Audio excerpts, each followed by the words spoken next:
Le 3 septembre 1939, l'Angleterre et la France déclarent la guerre d'Allemagne. Les Français ont construit la ligne Maginot, mais après 6 mois, les champs s'appellent la guerre du Trollguerre, parce que aucune attaque l'une l'autre. Les Allemands occupaient la France traversant la Hollande et la Belgique.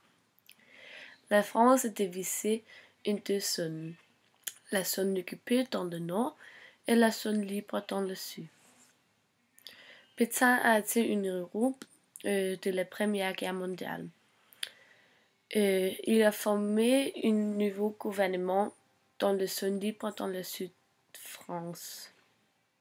de la France. Le gouvernement s'appelle le gouvernement de Vichy. Le gouvernement de Vichy est très nationaliste et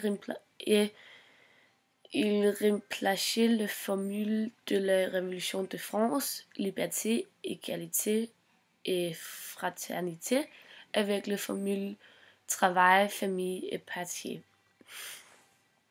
Pétain croyant l'Allemagne allait gagner la guerre. C'est pourquoi Pétain et son ami et collègue Pierre Laval faisaient une politique de collaboration.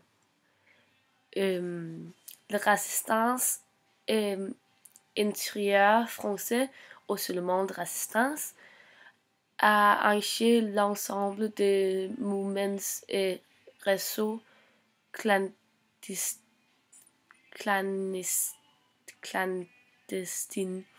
dans la Deuxième Guerre mondiale. Depuis la France demande l'armistice de juin 1940 jusqu'à la capitulation à l'Allemagne en 1945. La milice était une organisation française créée en 1943 par le gouvernement de Vichy. La tâche était lutte contre la résistance.